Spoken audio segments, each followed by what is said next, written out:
Ahí empezó la grabación. Nos vamos a la segunda patita. Bueno, ahí nos muestra en la pregunta, dice, observe las siguientes imágenes y responda a las preguntas 8, 9 y 10. Y hay un mapa de Chile, ¿no es cierto? Y vamos a ir a las preguntas concretas. La pregunta 8 dice, según el mapa, ¿qué territorio incorporó Chile durante la segunda mitad del siglo XIX? Siglo XIX, la mitad del siglo XIX es después del año 1900, el siglo XIX, en los finales del 800, de los años 800 hasta los años 900. Dice A, Chiloé; B, Antofagasta; C, la Patagonia; D, la Puna de Atacama. Entonces nos pregunta qué territorio Chile agregó a, a nuestro dominio en esa fecha. Porque les voy a recordar y les voy a dar una pista que Chile hasta el año 1800 y tanto, no me acuerdo precisamente, hasta la Guerra del Pacífico, eh, llegaba hasta Copiapó nomás.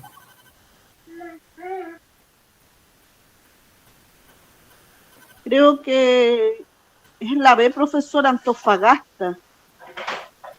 Efectivamente, es la B, exacto, es Antofagasta, porque Sí, porque Antofagasta se ganó con la Guerra del con la Pacífico. guerra del Pacífico se la ganaron.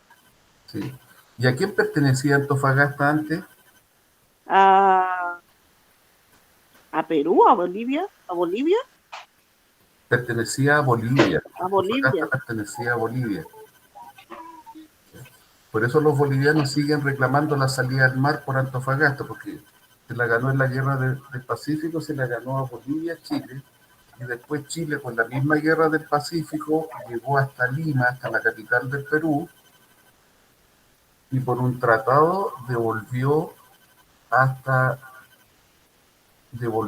a Perú hasta la ciudad de Arica, pasando a ser Arica, una ciudad de origen chileno y que también fue ganada en la guerra del Pacífico. Por lo tanto, Antofagasta y la región la región de Arica, una pertenecía al Perú y Antofagasta pertenecía a Bolivia. Entonces, correcta la alternativa B. Lo que Chile incorporó durante la segunda mitad del siglo XIX fue a Antofagasta, después de ganar en la guerra del Pacífico. 9 dice, considerando el mapa, ¿qué elemento del territorio nacional se mantuvo igual a lo largo del siglo XIX?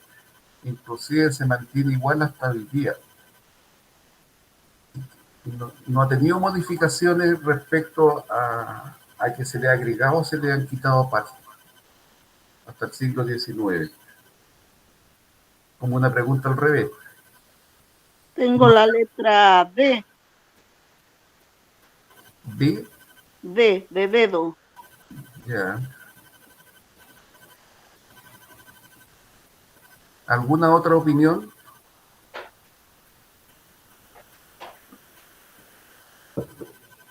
Bueno, es correcto la letra D, ¿ya? Es correcta la letra D, porque, por ejemplo, ya sabemos que a principios del siglo, a finales del siglo XIX, Chile desde Copiapó agregó Antofagasta y después con la misma guerra del Pacífico agregó todo lo que hoy día es la provincia de Atacama, que Iquique y Arica, ¿no es cierto? Toda esa región. Por lo tanto, y si hablamos de la Patagonia, tenemos que recordar que la Patagonia chilena corrieron los límites los argentinos. Y además, en el gobierno del presidente Frei se le entregó otro sector a los argentinos. Por lo tanto, la única parte que no ha tenido ninguna modificación efectivamente es la soberanía sobre la zona central. la zona central no ha crecido ni se ha reducido, sigue siendo exactamente igual. No se le ha agregado ni se le ha quitado terreno. Así que es correcta la alternativa respecto de la alternativa D.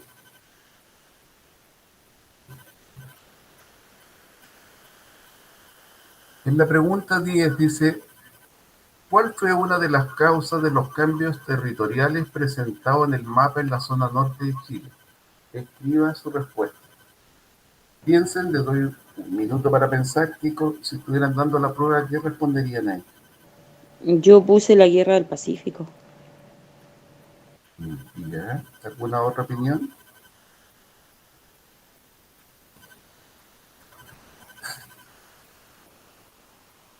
Yo también puse la guerra del Pacífico, pero porque querían adquirir territorios.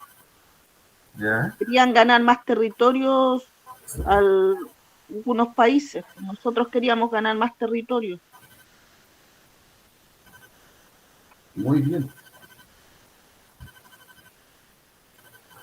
Las dos respuestas que me dieron están correctas. ¿Ya?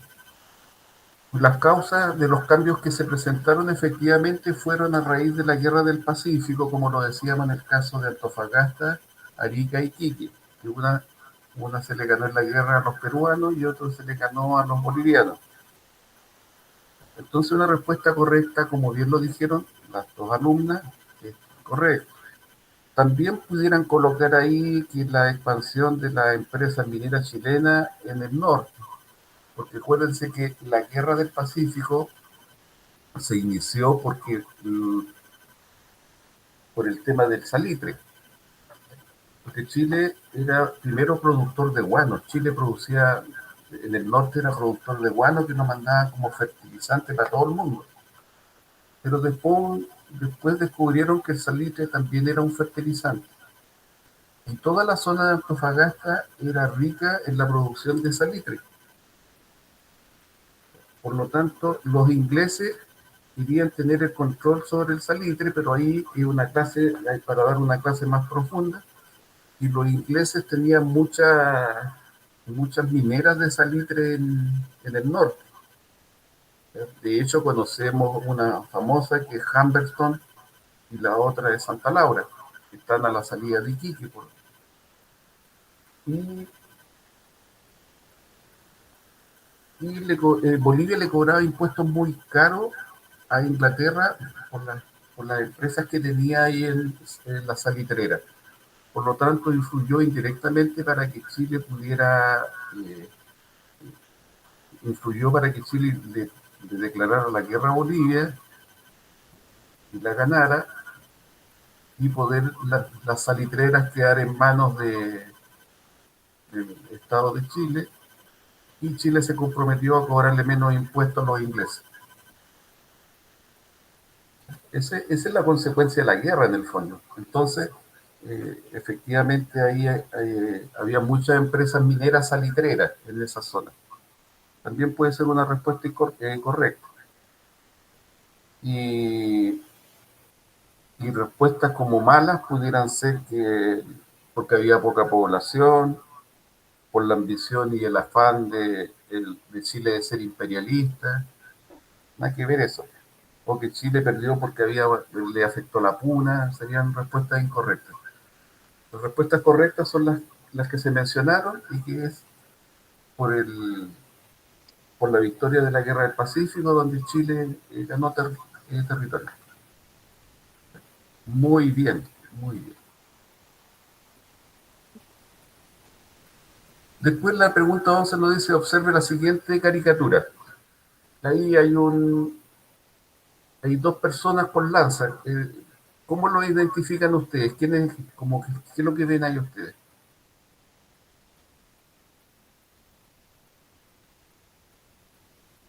En esa imagen, ¿quiénes se están enfrentando? Bueno, ahí se está enfrentando un hombre Estados que Unidos representa de barba al tío Sam, que es Estados Unidos, y y al Rusia. otro lado a un ruso. Eso muestra la caricatura, que se está confrontando Estados Unidos como imperio y también a los rusos. Y nos hace la siguiente pregunta. ¿Qué caracterizó el contexto histórico presentado en esta caricatura? ¿Qué es lo que presenta para ustedes esa caricatura? Y después nos hace 4 preguntas. Dice, el reparto del mundo tras la descolonización, la caída de los sistemas socialistas en el mundo, la división del mundo en 2 bloques ideológicos y el enfrentamiento que llevó a la Segunda Guerra Mundial. ¿Qué piensan ustedes? ¿Cuál es la respuesta correcta? Yo puse la D. La D, profesor, también. La Segunda Guerra Mundial concluyó eso, Ya. creo. ¿Alguna otra opinión?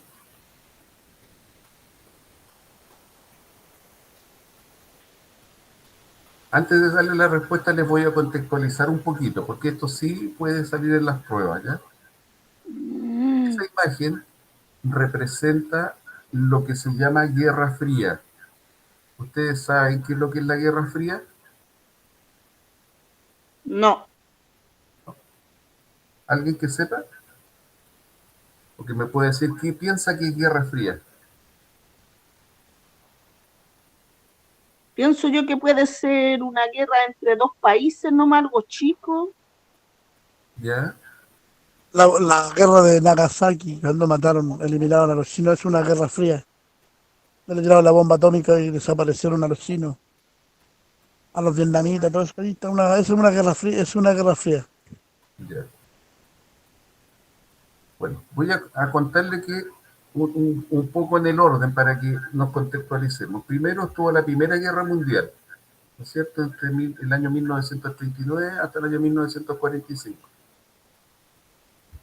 Pero del año 1929 a 1939, después del año 1939 hasta el año 1945, estuvo la Segunda Guerra Mundial. Y después de la Primera y Segunda Guerra Mundial vino una etapa que se llama la Guerra Fría. ¿Por qué se llama Guerra Fría?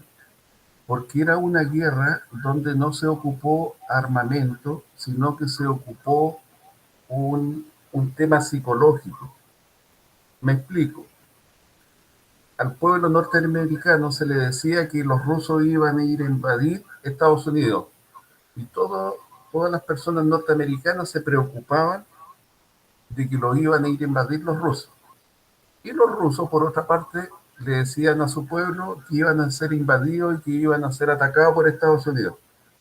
En el fondo, la Guerra Fría es una guerra psicológica, donde no se ocupó armamento, sino que se ocupó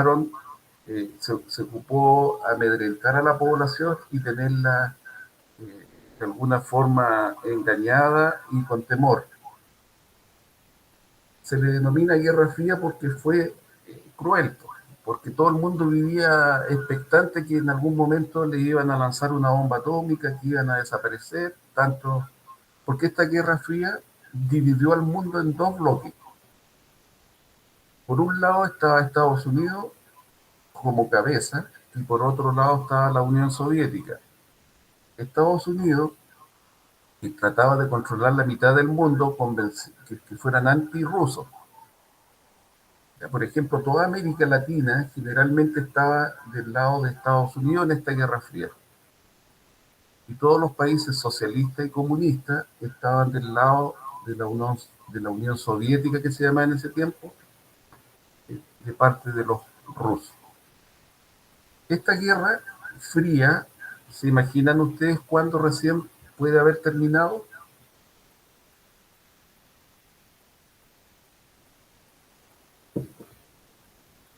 Yo creo que aún sigue. De alguna forma sigue, pero oficialmente termina por aproximadamente en el año 1992. Fue una guerra silenciosa, sin armas, pero todos estábamos psicoseados. Todo el mundo. Estaba dividido en todo el mundo. Entonces, la primera señal de caída y de término de esta Guerra Fría se dice que fue en el año 1992 con la caída del muro de Berlín, cuando la Alemania comunista con la Alemania federal, ¿no es cierto? Derriban el muro tratando de unirse las dos Alemanias, porque había una Alemania que era rica y una Alemania pobre, y que había sido dividida por esta ideología de la Guerra Fría nomás. Después, la segunda señal de término de la Guerra Fría la da por ahí por el año 1992 el presidente de la Unión Soviética, que era de apellido Gorbachev, que tenía como un mapita en la cabeza, si se recuerda, el presidente Gorbachev, en que dice que la Unión Soviética se abre a una economía de libre mercado y que deja el tema del comunismo por un lado. En algún momento vamos a ver algunos conceptos en las ciencias sociales de todos los ismos, el catolicismo, el imperialismo, todo lo que termina en ismo, el comunismo, el socialismo, el nazismo, el feudalismo, todo lo que termina en ismo. Les vamos a mandar un material de apoyo para que vayan. Entonces, esta Guerra Fría primero es una guerra psicológica que mantuvo al mundo dividido en dos bloques. ¿Ya? Y era una guerra psicológica. Si les preguntan características de una Guerra Fría, ustedes deben responder que es una guerra sin armas y de características psicológicas. Y les decía que la segunda señal de la caída de esta Guerra Fría, en términos muy resumidos, es cuando el presidente Gorbachev decide generar un programa en la Unión Soviética que se llama Perestroika, y que a través de la Perestroika él dice que se van a unir al resto del mundo y que van a dejar de estar divididos. Y de hecho, como señal, inauguran el primer McDonald's en el Kremlin, allá en la Unión Soviética. Eso como en términos generales. Queda claro más o menos entonces qué es lo que es la Guerra Fría. Así en términos muy resumidos. También les vamos a mandar un video de apoyo, si es que ya no lo han enviado. Entonces, habiendo contextualizado un poco de ese qué contexto histórico presentado en la caricatura, eso representa la Guerra Fría. El mundo estaba dividido solo en dos. Entonces dice la pregunta, el reparto del mundo tras la descolonización, la caída de los sistemas socialistas en el mundo. Aquí hay preguntas que los tendieran a confundir, pero hay que buscar la que es más precisa. La división del mundo en dos bloques ideológicos, el enfrentamiento que llevó a la Segunda Guerra Mundial. No puede llevar a la Segunda Guerra Mundial porque esta es post Segunda Guerra Mundial, después de la Segunda Guerra. Entonces la respuesta correcta es La C. C. la C, la división del mundo en dos bloques ideológicos. O sea, estaba mal. Pero hay que corregirlo. Y ahora ya sabe si le sale en la prueba. Eso es lo importante. Y ahora la pregunta 12 nos dice, ¿cuál es una característica de la interconectividad global? A. La reducción de las inversiones internacionales, el aumento de la comunicación a nivel virtual, la expansión de la urbanización a nivel mundial, la disminución de la influencia de una cultura sobre otra. Entonces, ¿qué responderían en la pregunta 2? Yo puse la B. ¿D de dedo o la B? Yo puse la B. La B. B. Yo La también puse número la B. 2. Es que en realidad no sabía mucho, pero más o menos se parecía un poquito la pregunta a una respuesta que con lo virtual. Uh-huh. Correcto.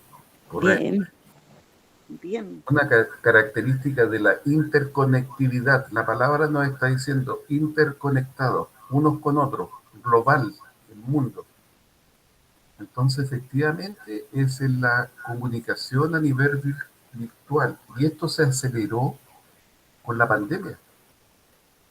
Porque nosotros mismos como área de educación, antes nosotros teníamos el 80% de clases presenciales y un 20% de personas que se querían tener su clase online. Hoy día todo se hace a través de modalidad online y con la interconectividad global. Estamos conectados con el mundo. Globo habla de mundo.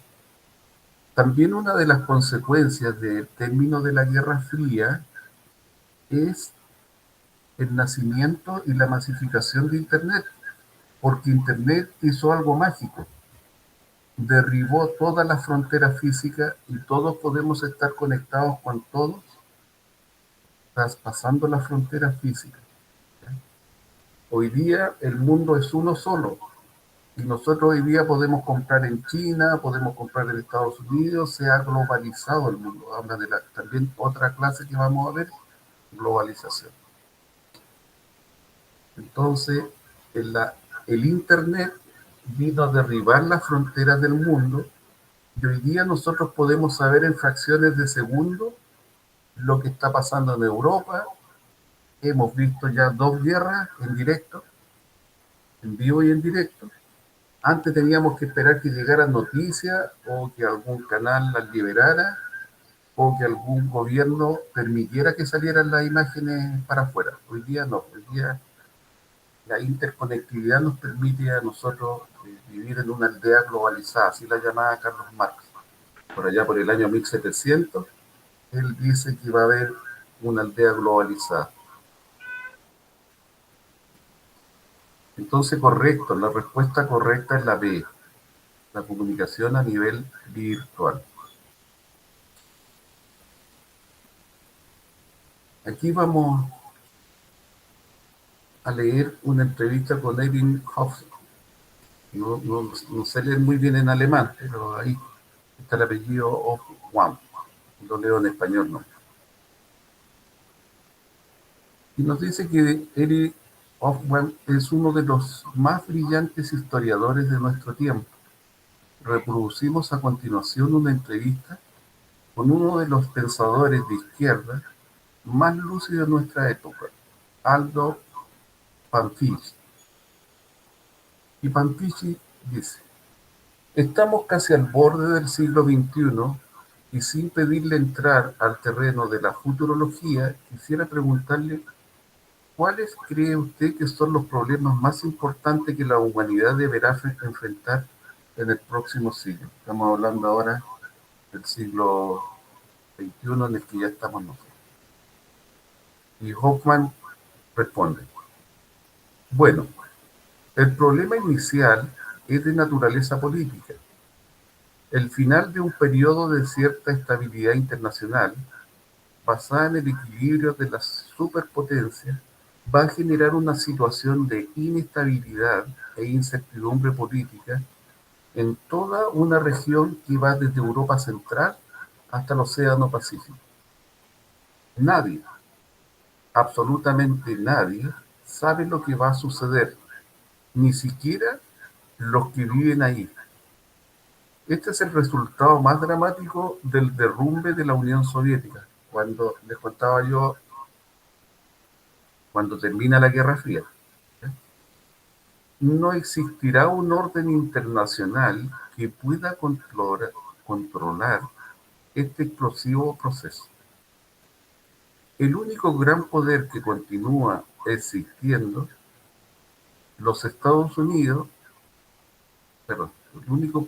no existirá orden internacional que pueda controlar este explosivo proceso. El único gran poder que continúa existiendo, los Estados Unidos, no está en condiciones de controlar por sí solo esta situación. Quizás al principio quiera jugar un papel de policía del mundo, porque así muestra su poderío. Pero, por razones económicas y políticas, este rol es imposible de mantener por mucho tiempo. En resumen, creo que ingresaremos a un siglo XXI viviendo un periodo de inestabilidad política, quizás con guerras locales o guerras regionales, por diversas partes del mundo, pero por sobre todo, al menos para quienes vivimos en Europa, como una gran incertidumbre sobre todo nuestro futuro. Eso es la entrevista que le hacen a este señor. Entonces la pregunta 13 nos va a preguntar respecto de lo que les acabo de leer. Según Eric Hofmann, ¿cuál es el origen de la inestabilidad que deberá enfrentar el mundo. Las guerras regionales, el poder de Estados Unidos, el debilitamiento de Europa o el fin del equilibrio de las superpotencias. ¿Cuál piensan ustedes que es la respuesta correcta? Yo puse la A. ¿Ya?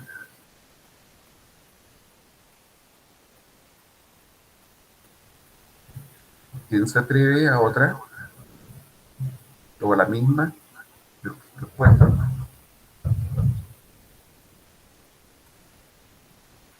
Bueno, la verdad que este señor nos dice por ahí en un punto que es el fin del equilibrio de la superpotencia, porque en esta Guerra Fría teníamos el control de dos bloques, eran los rusos por un lado y los norteamericanos por el otro. Pero cuando se quiebra este equilibrio que mantenían de control o esta Guerra Fría, entonces el origen de la inestabilidad que deberá enfrentar el mundo es el fin del equilibrio político. Hoy día nosotros ya estamos viviendo las consecuencias de este desequilibrio político, porque hay como cuatro potencias hoy día que se están peleando el mundo. Sigue Estados Unidos, sigue la Unión Soviética, se sumaron los chinos, que son la potencia económica más grande, y también los japoneses. Entonces se Ya tengo la D. y hoy día nosotros podemos ver que estamos viviendo una crisis mundial. Y ahí hay una inestabilidad que lo anunció este señor hace años atrás. Y lo otro, que Estados Unidos iba a tratar de controlar, y ya Estados Unidos no está controlando, porque su moneda se está devaluando cada día más. De hecho, Estados Unidos va a una crisis económica grande, por eso y va a caer el dólar y va a subir el euro. Se espera que en los próximos meses nosotros tengamos un problema económico y de crisis mayor porque Estados Unidos, la verdad de las cosas, que va en caída. Tratan de sostenerlo porque va a desequilibrar el mundo. De alguna forma esto fue anunciado por el señor Eric Hoffman. Así que la respuesta correcta es la de el fin del equilibrio de las superpotencias. Hoy día no hay control de superpotencias. El mundo de alguna forma se ha subdividido. En la alternativa 14, ¿a qué proceso se refiere el texto? Comillas. Este es el resultado más dramático del derrumbe de la Unión Soviética. ¿A qué se refiere con eso? Al comienzo del orden mundial unipolar, al reparto de los territorios coloniales, al término de las guerras mundiales, al comienzo de la Guerra Fría. ¿Qué alternativa piensan ustedes que es la correcta? Yo La puse D. la A. ¿Ya?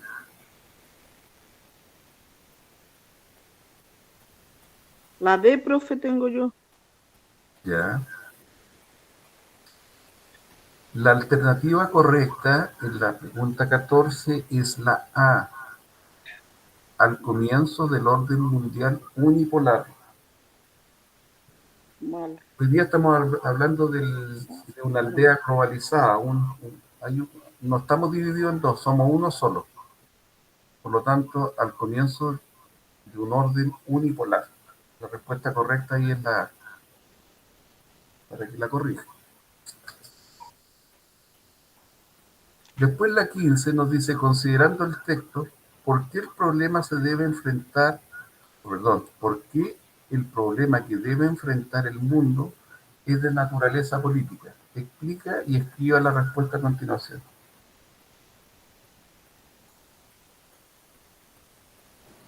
Yo puse por la inestabilidad al no existir un orden internacional que controle. Exacto, correcto. ¿Alguien puso algo más?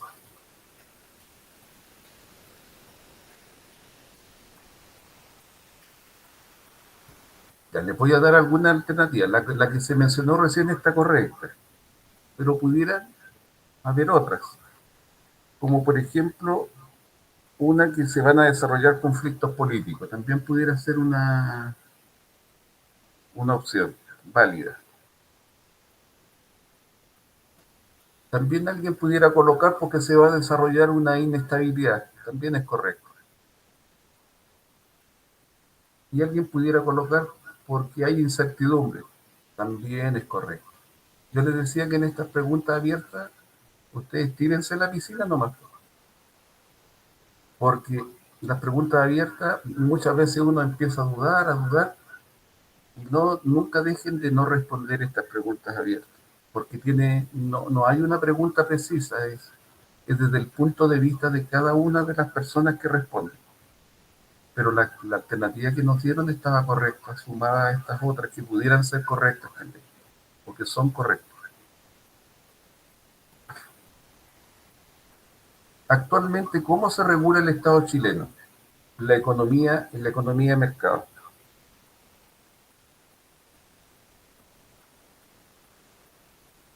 ¿Cómo piensan? A ver, primero les voy a contar ¿saben ustedes qué es lo de economía de mercado? ¿El libre mercado?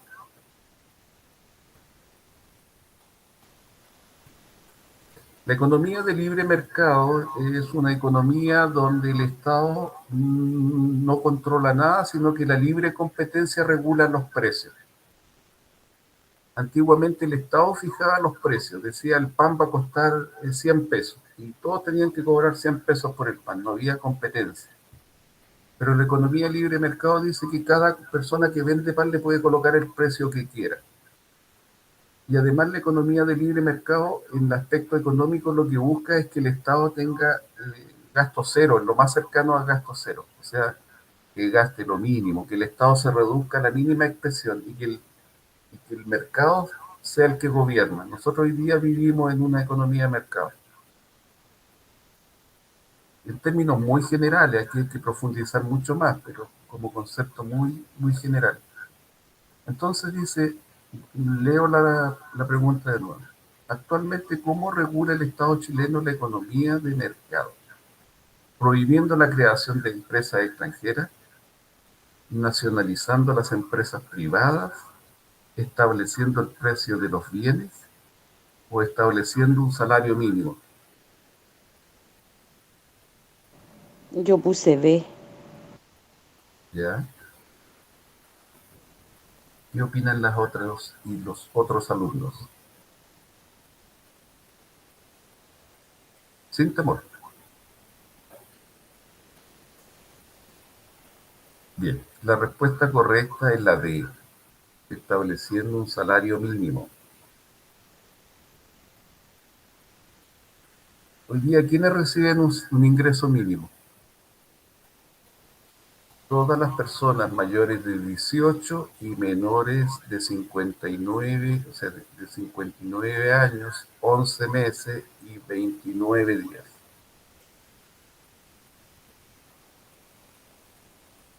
Cuando pasan a los...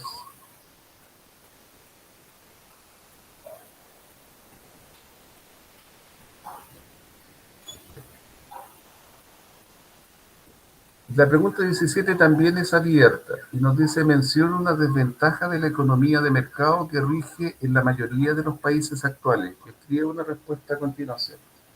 ¿Alguien respondió algo ahí? Porque igual son complejas estas preguntas, pero es bueno que las revisen. No, no la respondí. Tampoco la respondí. La política, yo le decía que la política de la economía de mercado lo que busca es reducir el gasto fiscal a cero, lo más cercano a cero. Esto que es lo que indica que el gobierno o el Estado chileno no tiene mucho pito que tocar, ni tocar muchas decisiones, porque al final quienes regulan son las empresas y quienes consumen. A mayor consumo, dice que un bien, mientras más escaso es un bien, sube de precio. Mientras más haya de un bien, este baja de precio. Tenemos que dar gracias que no sea guisado, o se ha hecho mercantil, el oxígeno, porque hay mucho, por eso es gratis. Pero si hubiera poco oxígeno sería re caro y podrían vivir solamente aquellos que lo paguen. La economía de mercado es, dice, ok, el Estado no tiene mucho que opinar, por lo tanto el Estado, si yo genero vulneración de derechos, si yo empresa abuso, si yo empresa aquí, el Estado tiene una inspección del trabajo que la verdad es las cosas que nos soluciona muchas cosas. Y al final el Estado no tiene mucha opinión. Entonces, y como al final el Estado no puede controlar a las grandes empresas, va a generar pobreza y exclusión. Entonces, una de las respuestas pudiera ser que va a generar pobreza y exclusión. ¿Ya? La falta de protección a los trabajadores, que son la parte de la parte productiva, la falta de protección del Estado hacia los trabajadores es uno de las cosas que, y una de las desventajas de la economía de libre mercado. La economía de mercado no protege al trabajador. Existe desigualdad enorme. Aquí en Chile, no así en otros países desarrollados, un trabajador que gana un ingreso mínimo de 400.000 pesos, 410.000 hoy día, y un gerente, como por ejemplo el gerente de Codelco, gana 36 millones de pesos mensuales. No es, en los países desarrollados no existen esas tremendas brechas salariales. En cambio, en Chile sí existen. Son más cercanas las brechas salariales. Entonces genera desigualdad y pobreza. El modelo de economía de libre mercado genera mucho consumismo, demasiado consumismo. Porque hoy día la gente, o las personas, mejor dicho, hoy día las personas están preocupadas de consumir porque la televisión, los medios de comunicación nos están bombardeando para consumir. Que lo que tengamos lo consumamos rápido. ¿Ya? Esto ha llevado también a otra de las desventajas del individualismo. Hoy día en las mismas familias existe individualismo porque un familiar X, ¿no es cierto?, se compra un auto del año y él demuestra que su estatus, su valor humano, como valor agregado, está en este bien que se compró y lo va a lucir entre los otros hermanos. Hoy día lo único que hacemos es más que unirnos, ir a lucir la mayor adquisición de bienes que tenemos. Es tanto así que les voy a colocar un ejemplo que esto es transversal, afecta a todas las clases sociales. Porque si hablamos de Santiago en los sectores pudientes como es el Chicureo, como es la dehesa, ahí hoy día las personas no construyen la casa adelante como se construían o como se construye normalmente. Ellos construyen la casa al fondo, para adelante, en el antejardín que es gigante, poder colocar el yate, poder colocar los bienes que tienen para que los vecinos cuando pasen vean que tiene una condición económica potente. Entonces, esa es una desventaja, el individualismo, el consumismo, nos invitan a consumir, estamos bombardeados. Esas son desventajas que pudieran ustedes colocar. En resumen, entonces desventaja genera pobreza y exclusión porque los trabajadores, que son una parte fundamental del proceso productivo y de crecimiento de un país, están desprotegidos. La falta de la desigualdad que existe. Hoy día en Chile hay ricos y pobres. La clase media desapareció hace muchos años. Como un país que solamente tenemos dos clases sociales. Quien diga que es clase media está engañando, porque o es rico o es pobre en Chile. No hay otra opción. La otra es el consumismo acelerado. O sea, hoy día muchas personas dicen, oye, estoy aburrido el día domingo, vamos a dar una vuelta al mall. Y al final van a consumir. Antes, no sé, pues iban a dar una vuelta a la plaza, iban a la playa, iban por último a la iglesia en la mañana, después llegaban y compartían familiar. Hoy día no, hoy día los templos del libre mercado son los malls. Ahí van las personas, los días domingos, y terminan consumiendo, por lo menos en el patio de comida, pero consumen. Eso es lo importante, que la empresa quiere que les compren, ¿no? Esas son las desventajas, ¿ya?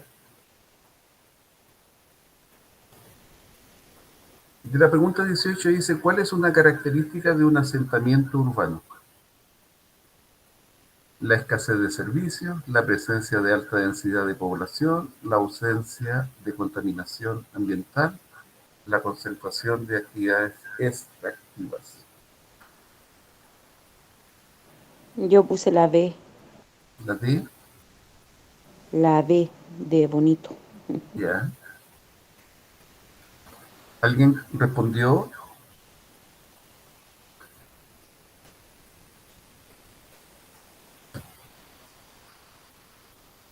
Bueno, la respuesta correcta es muy bien la B. Bien. Es la presencia de alta densidad de población. Eso genera un asentamiento. Y en particular, en Chile, las ciudades han crecido en forma horizontal, significa hacia los lados, porque las grandes partes del mundo crecen en forma vertical, hacia arriba. Muchos edificios crecen en forma vertical, hacia arriba. Y lo otro que ha permitido un asentamiento urbano es que el crecimiento del Gran Santiago ha generado un daño en el sentido en que hoy día se ha construido en lo que eran las zonas agrícolas que alimentaban a la ciudad. Por ejemplo, Maipú era una zona agrícola. Nosotros todo lo que era verdura, todo lo que era hortaliza, se producía en Maipú. Y hoy día se ha construido sobre una superficie agrícola habitaciones, cuando Santiago debiera haber crecido para el lado de Lampa, Colina, Batuco, Tilquil, porque no son zonas agrícolas, son zonas secanas de cerro donde se puede construir. San Bernardo, lo que es parte de la comuna del Bosque y La Pintana, también eran zonas agrícolas, también han sido eliminadas por el que también se han convertido y sigue creciendo la ciudad, y crece horizontal, no vertical. Entonces, la respuesta correcta es la B, la presencia de alta densidad de población. Hoy día otro fenómeno que se produce, sobre todo en las poblaciones, en los sectores más populares, es que las personas empiezan a construir hacia arriba en forma vertical y construyen 2 o 3 pisos en las poblaciones, 2 o 3 pisos. ¿Qué es lo que provoca eso? Que haya más personas viviendo, haya más consumo de luz, haya más evacuación de agua, porque si tienen 3 pisos van a colocar 3 baños. Y el tema está en que no amplían las redes o los ductos de alcantarillado. Y se empiezan a saturar los ductos de alcantarillado, porque los ductos de alcantarillado en Chile son chiquititos, no tienen más de 40 centímetros. Entonces, a donde antes caía agua de, no sé, de una población de 700 casas, y hoy día se multiplicó por 2 o 3 pisos, va a caer en la misma red de alcantarillado la cantidad de 1.400 baños o de 2.200 baños. Entonces, es como un tema adicional si le pudieran fundamentar alguna otra respuesta. Entonces, la respuesta correcta es la presencia de alta densidad de la población. Ya nos vamos, y ahí se va convirtiendo más que en ciudad en asentamiento. Nos vamos a la pregunta 19-20, que nos dice, nos muestra un gráfico de migraciones internacionales. Y ahí nos muestra la migración de Europa, de Asia, de América del Norte, de África, Latinoamérica y Oceanía. Nos pone al ladito en los gráficos de barra ¿no es cierto? Nos coloca el color más oscuro que corresponde a un dato del año 2013, al color que está en gris, que es un dato que corresponde al año 2000, y en el gráfico un color blanco que responde a datos del año 1990. Y respecto a este gráfico nos hace preguntas. ¿Cuál es la situación de migración considerando el gráfico? Una pregunta. ¿Desde cuándo ya empieza a existir la migración o la emigración?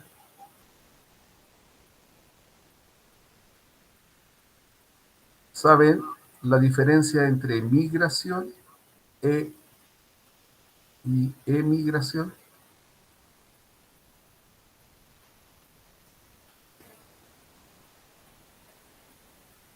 Migración Es es, cuando vienen y hay es cuando migración cuando vienen, nos vamos, exacto, exacto. Y emigración cuando nos cuando se vamos. van de nuestro país. Vamos a poner de ejemplo a Chile, ¿no es cierto? ¿Y ustedes de cuándo piensan que se produce este fenómeno de migración e inmigración en el mundo? O en la De historia de la humanidad. siempre.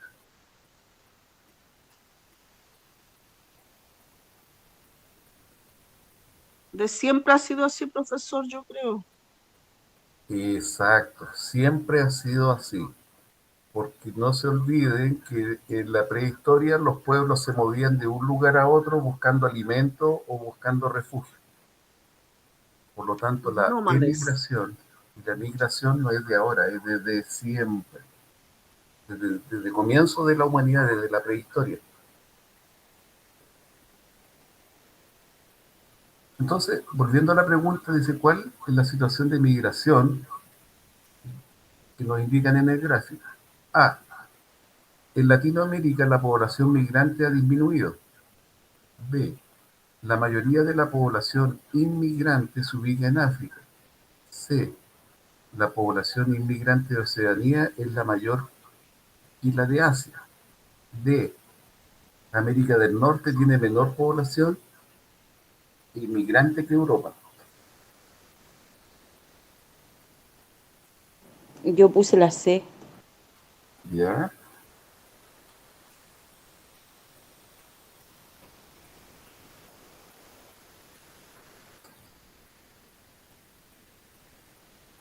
Yo no la contesté, profesor, porque llegaste ahí, nomás contesté. Si me muestra el gráfico, la puedo verla. Mire, estas preguntas generalmente son distractores. Mm. Cuando ustedes vean una pregunta muy difícil en la prueba, pásenla de largo y respondan lo que saben. Y después vuelven a estas preguntas, porque los tienen mucho rato entretenidos comparando una barrita con la otra. Mm. Y entonces se llama preguntas distractoras, pero la vamos a responder igual. ¿Ya? Nos dice, eh, bueno, aquí en este caso la alternativa correcta es la D. ¿Ya? Pues dice América del Norte tiene menor población inmigrante que la de Europa. Entonces, aquí nosotros nos vamos a América del Norte y dice que la inmigrante llega hasta promedio 55 millones y eh, la de Europa supera está cercana a los 70 millones. Pero la respuesta, la alternativa correcta es la D. En la pregunta 20 dice, considerando la tendencia del gráfico, ¿cuál es una consecuencia para los continentes que reciben mayor cantidad de inmigrantes? Considerando la tendencia del gráfico, ¿cuál es una consecuencia para los continentes que reciben mayor cantidad de inmigrantes? Y nos hace 4 preguntas. A. ¿Aumenta la diversidad cultural? ¿Disminuye la oferta de mano de obra? ¿Aumenta el envejecimiento de la población? ¿O disminuyen las políticas migratorias por parte del Estado? Yo ahí puse A. ¿La? La A. ¿Alguna otra opinión? Yo puse la B, Ya. porque dice inmigrante. Sí. ¿Cuál es? Bueno, la respuesta correcta es la A, ¿ya? Pudiera ser la B, pero lo tiende a confundir. ¿Por qué es la A? Porque vamos a poner el caso de Chile. Sí. Nosotros desde hace 10 años a la fecha, o menos, 8 años a la fecha, estamos recibiendo, o sea, siempre hemos recibido inmigrantes, pero no una cantidad como lo que estamos recibiendo ahora. Y cuando se refiere a una, aumenta la diversidad cultural, nosotros, por ejemplo, en un principio, cuando empezó la inmigración del pueblo peruano, empezamos a conocer sus bailes, sus comidas, empezamos a disfrutar de sus platos típicos, del ceviche, un montón de cosas, ¿no es cierto? Aumentó la diversidad cultural de nosotros, porque antes nosotros teníamos una diversidad regional, que, que cuando venía la gente de Chiloé para la zona central, o cuando nosotros íbamos a visitar Chiloé, descubríamos otras cosas culturales que no eran propias de la región. Entonces, aumenta la diversidad cultural. Aprendemos nuevos bailes, nuevas costumbres, nuevos lenguajes. Hoy día el aumento de la población venezolana, hemos aprendido a comer cosas diferentes, platos diferentes, bailes diferentes, formas de vestir diferentes. Aumenta la diversidad cultural. ¿Disminuye la mano de obra? Claro que la disminuye, ¿cierto? Porque hay mayor demanda de mano de obra para trabajar. Y cuando un factor, yo les decía anteriormente, cuando un factor no es escaso, baja, porque los empleadores que dicen hay mucha mano de obra disponible, así que paguemos poco. Si no hay escasez, si hay escasez tenemos que pagar más. ¿Aumenta el envejecimiento de la población? No. No, pero también en cierta forma sí, porque les voy a contar un fenómeno que pudiera ser pregunta de prueba. En algunas pruebas le he visto por ahí. Por ejemplo, ¿qué dice? ¿En qué afecta al país al país de origen de los inmigrantes? ¿En qué afecta al país de origen de los inmigrantes? Sale una pregunta de esas en las pruebas. Primero, ¿quiénes son los que emigran? ¿Qué tipo de personas llega a Chile, independiente que sean peruanos, venezolanos, ecuatorianos, independiente de eso? Gente más joven. ¿Cuál es la persona que viene para acá? La gente más joven, profesor. Exacto, la gente más joven. Y los pueblos de origen, por ejemplo, en Colombia, en Venezuela, allá se envejecen, porque allá queda la población adulta, la que no puede viajar, la que no es útil, la que no va a ser contratada. Entonces, en el caso del país de origen, envejece, de donde son los inmigrantes, porque a Chile llega la población más joven. Chile era un país que estaba envejeciendo, y con la llegada de inmigrantes ha habido una cantidad de nacimientos que ha aumentado, pero no es la respuesta. Entonces, ¿aumenta el envejecimiento? No, porque la población chilena ya está envejecida por sí misma, ¿no? Por lo tanto no la aumenta. Y disminuye las políticas migratorias por parte del Estado. Bueno, ahora, porque si hablamos del tema cultural, independiente de la nacionalidad, como dice, en la viña del Señor hay de todo. Y aquí, lamentablemente, quienes han inmigrado a Chile es la gente de origen humilde de Venezuela y la gente de origen humilde de Colombia. La gente que tenía plata en Colombia y en Venezuela emigraron a Estados Unidos o a Europa. Por lo tanto, nosotros, diciéndolo en un tema muy popular, la gente que emigró mayoritariamente a Chile es gente que era de los sectores eh, más vulnerables. Y en los sectores vulnerables de por sí existe mayor grado de delincuencia, mayor grado. Por lo tanto, nosotros también hemos recibido un aumento cultural, pero no en el aspecto positivo, en el aspecto negativo, porque culturalmente ellos tienen otra forma de delinquir que nos ha afectado a nosotros igual. Entonces, como les decía, la respuesta correcta en la 20 es la A, aumenta la diversidad cultural. Después aquí en la pregunta 21 nos dice perfil o relieve chileno. Es como si nosotros, Chile es largo y angosto, como si fuera un pan de molde, nosotros cortamos una rebanada. Al cortar una rebanada de Chile, se produce una rebanada como en esta forma. Y dice, ¿a qué unidad de relieve corresponde el área señalada en el número 2? Pero antes de la pregunta, yo les voy a explicar un poquito esta imagen, esta rebanada de Chile. En la parte número 1, eso se llama litoral y está a lo largo de todo Chile, porque Chile es un país que tiene 4.400 kilómetros de mar en su borde costero. Entonces, el número 1 corresponde a lo que se llama litoral. Y litoral hay en todo Chile, desde Arica hasta Magallanes. Incluida la isla de Pascua también tiene su litoral, pero estamos hablando de Chile continental. En el número 2 hay un relieve más alto que se denomina cordillera de la costa. Cuando nosotros vamos a la playa, primero bajamos, después vamos en plano en el valle, que es el número 3, ¿no es cierto? Subimos y bajamos la cordillera de la costa para llegar al litoral.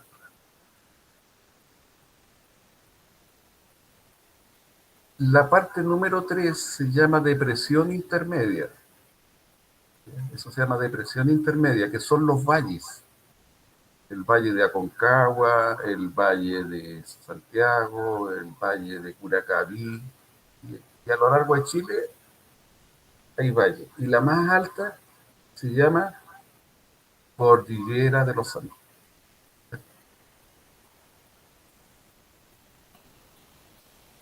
Un paréntesis, la cordillera de la costa llega hasta la región de los lagos de los ríos, pero hay una parte donde cambia de nombre. ¿Dónde piensan ustedes que es un tramo donde cambia de nombre? Porque pudiera haber una pregunta de prueba. La cordillera de la costa, ¿dónde piensan que puede cambiar de nombre?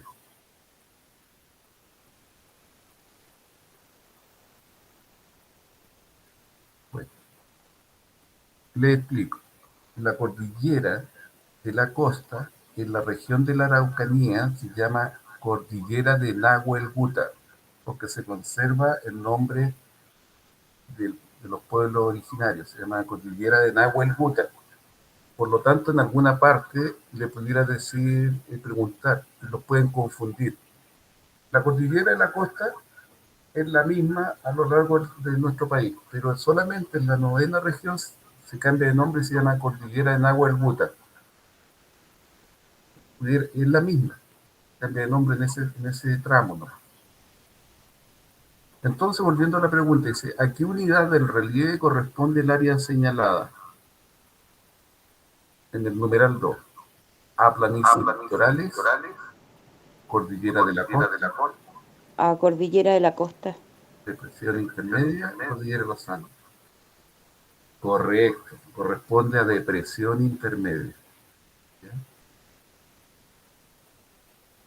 Porque el 1, ya les dije, era litoral, 2, cordillera de la costa, 3, depresión intermedia y 4, cordillera de los Andes. Esos son los 4 relieves que existen en Chile. Y que la cordillera de la costa en la 9ª región cambia de nombre, se llama cordillera de Nahuel Huta. Es la misma, no es una cordillera aparte. Igual eso es fácil, profesor, porque el gráfico muestra de antemano la cordillera de los Andes, que es la más grande, entonces no había cómo equivocarse. Ya, qué bien. Ya. Eh,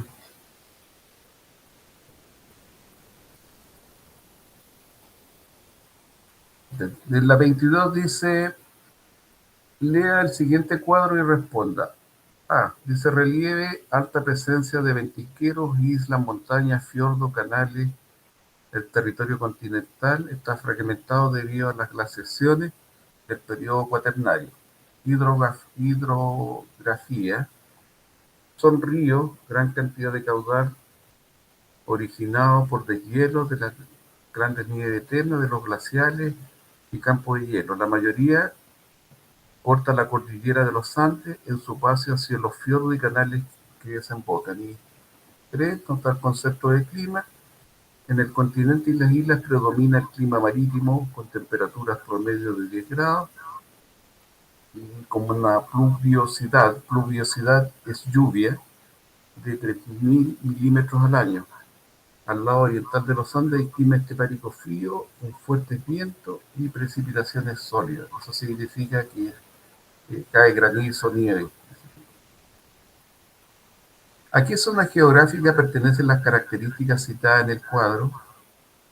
¿A la zona central, a la zona austral, al norte chico o a la zona sur? Las características que nos van a pillar. Zona austral. B, profesor. Zona austral también. Correcto, es la zona austral. Porque en la zona austral, desde Puerto Montt para allá, el continente está desmembrado en millones de islas. ¿Cierto? Allá llueve, con excepción de Valdivia, llueve más de 3.000 milímetros de lluvia al año. Son zonas muy lluviosas. He tenido la fortuna de conocer la Patagonia y me gusta la lluvia. Hay harta lluvia. Correcto, entonces la respuesta es, como bien lo dijeron ustedes, la zona austral. Ahora dice, observe el mapa de Chile y responda a las preguntas 23 y 24.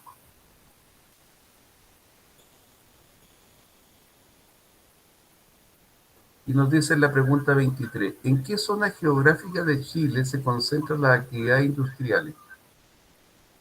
industriales? Norte Chico, zona central, zona austral, zona central, norte grande. De acuerdo al cuadrito que está aquí, ¿qué icono representa zonas industriales? Como una casita con chimenea, ¿no es cierto? En el gráfico. Eso no. Yo puse la C. Correcto, es la C, porque es donde el icono de que representa la industria, que es ese, y yo estoy moviendo el cursor ahí, está aquí, en la zona central. Porque en las otras hay otros iconos que son zonas agrícolas, zonas mineras, etc. En consecuencia, la respuesta correcta es la C. Aquí, cuando haya mapa y haya icono, tienen que buscar dónde está el icono que más se repite nomás, de acuerdo a la pregunta. Entonces, las actividades industriales efectivamente se desarrollan más en la zona central. Pregunta número 24.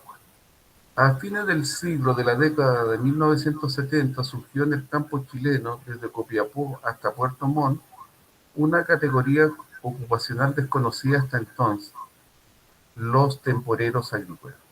Entre las principales características de este oficio se puede mencionar que, ¿cuál es la alternativa correcta?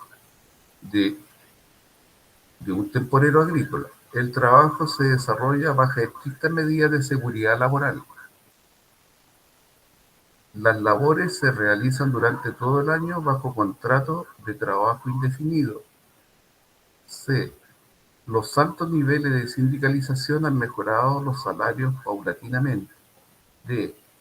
la mayor parte de la fuerza laboral la forman mujeres y jóvenes sin calificación. ¿Cuál es la alternativa correcta? La D. Yo puse la C. La respuesta correcta efectivamente es la D de dedo, porque los temporeros, la mayor parte de esta fuerza laboral son mujeres y jóvenes que no tienen estudios, ¿ya? No tienen calificación. O sea, nosotros. Sí. ¿Ya? Cuando hasta hace poco, que en Chile era válida la calificación básica. Cuando usted tenía la educación básica completa, podían entrar al campo laboral y eran trabajadores semicalificados. Mm, Hoy día, con este tema de la globalización y de la economía de libre mercado, más los tratados que firmó Chile con Mercosur, que era en América Latina, pero fundamentalmente con el convenio de Asia-Pacífico, de la Sociedad Económica Europea y el ALCA en el norte con México, Canadá y Estados Unidos, estos países le dicen a Chile, que los trabajadores no lo saben, pero en los contratos le dicen a Chile, ¿sabe, señor? Yo a usted le compro los productos que usted fabrica y que usted produce, pero yo quiero que sus trabajadores sean de calificación de mano de obra media. Y estos convenios le exigieron a Chile y le dieron 10 años de plazo, porque esto fue alrededor del año 1990, en que se firmaron estos primeros convenios, y la Sociedad Económica Europea, ALCA y otros convenios le dijeron, ok, nosotros le compramos a ustedes sus vinos, le compramos sus cobre, le compramos sus manzanas, todos sus productos, pero no queremos que ustedes tengan trabajadores de calificación básica. Y que en Chile la mayoría es básica, de alguna manera le responde el Estado de Chile. Bueno, tienen 10 años para que eduquen a su gente, porque no queremos arriesgarnos a que algún trabajador por descontento, porque tiene un trabajo inseguro, haga sabotaje y le inyecte algunas gotitas de veneno a una manzana, no sé, o alguien que produce chocolate meta una hojita de un cortapapeles, que alguien se esté comiendo un dulce y se corta el paladar. Entonces queremos mano de obra de calificación media. Por eso hoy día las empresas del retail, las grandes empresas, están obligadas a tener mano de obra calificada como media. Y hoy día es muy difícil que una persona que no tenga su cuarto medio pueda ingresar a un trabajo, aunque sea en labores menores. Entonces, hoy día es exigible el cuarto medio, o sea, y por eso el Estado de Chile fortaleció mucho el tema laboral, porque hay personas que van a requerir de su cuarto medio laboral solamente para conservar un trabajo. Porque también les paso un dato, que hay personas que dicen, no, si a mí no me van a despedir porque yo llevo 20 años en la empresa y tengo octavo, no voy a sacar el cuarto. Pero en el Código de Trabajo, en el artículo 159, se dice que cualquier trabajador puede ser despedido sin derecho a indemnización por tener incumplimiento de las condiciones laborales, por inadecuación laboral, sin derecho a indemnización. Se los paso como dato, ¿no? Entonces aquí la respuesta correcta, la mayor parte de la fuerza laboral que forman los temporeros son mujeres jóvenes y sin calificación. La última pregunta, llegando al final. Lea el siguiente texto y responda. ¿Es el proceso económico en el cual una empresa mueve o destina los recursos orientados a cumplir ciertas tareas hacia la empresa externa por medio de un contrato? ¿A qué situación característica del mercado laboral actual de Chile se refiere la antigua definición? A subcontratación, B, sindicalización, C, flexibilización y D, innovación. Aquí corresponde lo que dice el cuadrito. Yo puse A. Ah, Es correcto, subcontratación. Hasta hace años no existía la subcontratación. ¿Cierto? Hoy día una empresa le paga a otra para que subcontrate. ¿Por qué piensa usted que le paga a otra para que subcontrate?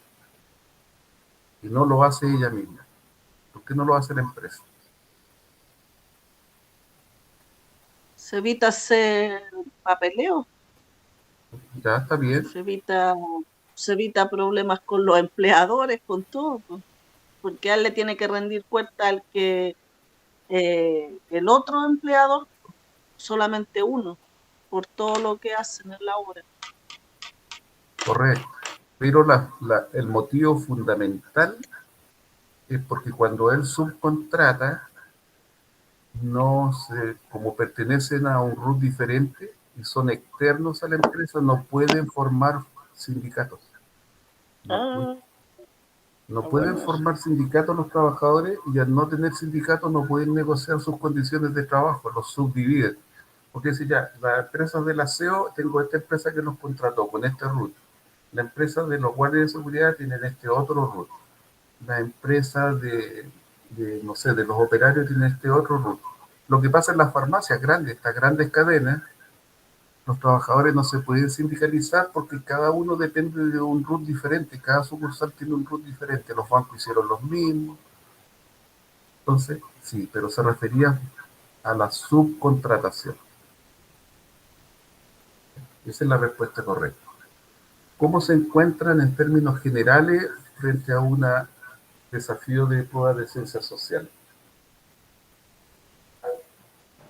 yo Yo en lo tuve 15 personal, puntos. ¿Cuánto hizo? 15. Hubiese aprobado la prueba. O sea, si hubiese sido la prueba oficial, la hubiese aprobado con una nota 4. Ya, alguien comentó por ahí.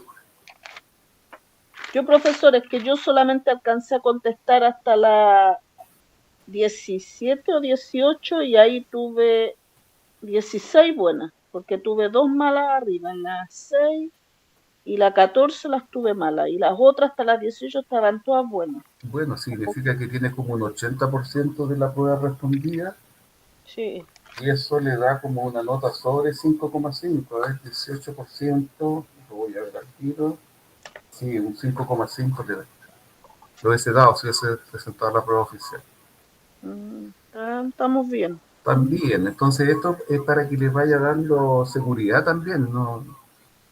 Y último consejo para dejarla, porque ustedes tienen sus obligaciones en la casa, sus obligaciones como dueña de casa, es reiterarles, cuando enfrenten la prueba, no se ponga a responder así como ciego, la primera, ¿no?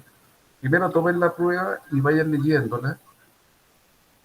Pero ¿sabe, profesor, que considero yo que es más fácil cuando a uno le van como leyendo las preguntas y uno las va respondiendo, Ya, que uno las lea, como ya. que yo las leí como varias veces hasta que pude entender, pero si usted me lo leyó a mí, yo lo entendí como más rápido.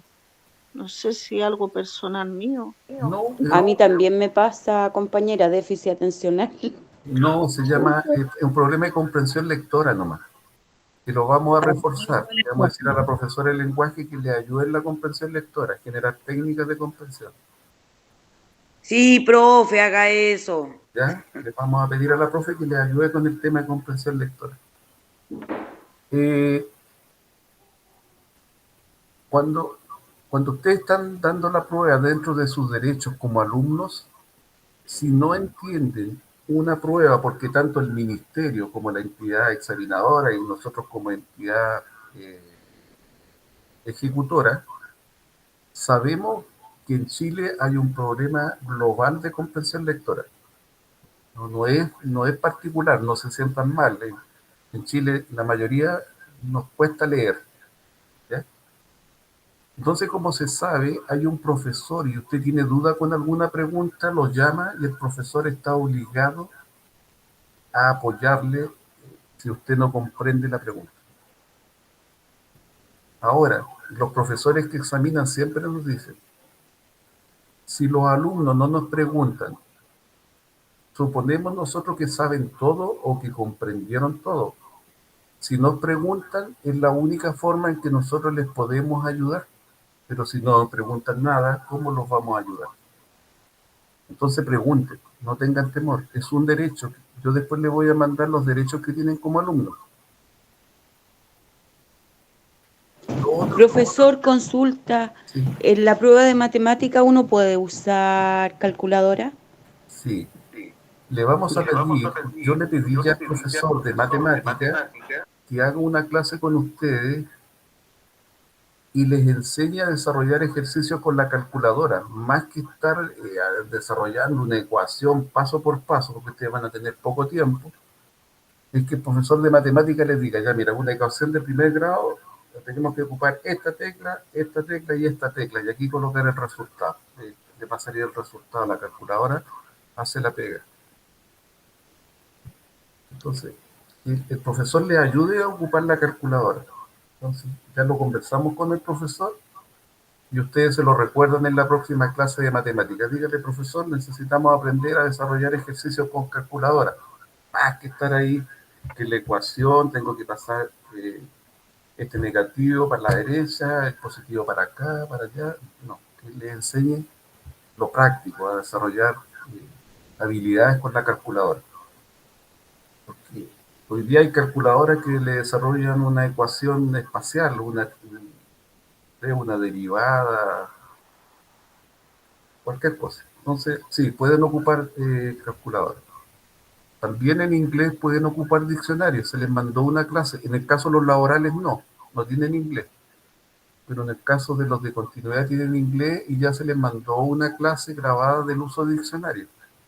En estos días les vamos a mandar una clase grabada de los verbos, de todos los verbos que se ocupan en las pruebas. Gracias, profesor. Y yo les decía que ustedes, cuando tomen la prueba, vayan leyendo y lo que saben, respóndanlo. Primero, al tiro, asegurándose. O sea, y cuando están estas preguntas con tremendos gráficos, con cuestiones complejas, pásenlas de largo y respondan primero lo que saben, porque si de las 25 se saben 9, ya tienen 9 aseguradas. Después empiezan a revisar las que son un poquito más complejas. Si tienen dudas, le preguntan al profesor. Y ya cuando el profesor les diga que quedan 5 o 6 minutos, jugamos con la ley de probabilidades y no dejen nada en blanco y marquen alternativas. Porque entre marcar al azar está la ley de probabilidades a que no haya nada marcado. Y lo otro que se los paso como dato es que los profesores tienen que revisar no 10 pruebas, tienen que revisar 400, 500. Y en un momento ya están cansados y ven que está lleno, le ponen tic y no. Por eso también existe la opción que si ustedes quedan desconformes con su revisión, pueden solicitar, pero eso lo tienen que hacer ustedes, que se revise su prueba de nuevo, porque los que revisan son humanos y los humanos se equivocan. Pero ustedes van a ir mejor preparados, porque hay muchas personas que dicen, no, el examen libre es gratis, yo voy. Pero ahí rebotan porque hay que ir aplicando técnicas, ¿no? Más que conocimiento técnica, porque al final los conocimientos ustedes ya los adquirieron cuando estudiaron, la mayoría, solamente hay que refrescar algunos, ¿no? Así que harto ánimo, seguridad, lo más importante es la seguridad. Y para aquellas personas que somos de fe, la fe es la fuerza más poderosa del universo. Todo lo puede, todo lo alcanza. Así que con mucha fe nomás, síganse preparando. No es una pérdida de tiempo porque les va a ir bien. Este tiempo que están invirtiendo les va a servir mucho para alcanzar sus objetivos y sus metas personales. Eso, pues, mis estimadas alumnas y alumnos, y esperamos estar en contacto próximamente en una clase. Si tienen dudas respecto a algunos contenidos, digan, mire, tenemos dudas con esto y se los vamos a enviar. Nosotros tenemos mucho contenido que apoyar. El tema del tiempo. De hecho, si se dan cuenta, nosotros hemos parado unos 4 o 5 días de mandarles videos para que no se cansen y puedan revisar los que se han enviado con más calma. Ya a contar del miércoles o jueves vuelven a empezar a enviar videos. Les dieron este recreo para que revisen los que se han enviado y para que los repasen. ¿Ya? Ya, muchas gracias, profesor. Gracias, que Fue muy tengan un buena la excelente clase. día. Que tengan un Hasta luego. excelente día y un bonito fin de semana. Gracias, profe. Bendiciones para usted de acá de San Antonio. Chao, Gracias. chao. Gracias. Chao, profe. Gracias, chao a todos. Chao, Chao a todos, que estén bien. Chao, chao. chao. Nos vemos.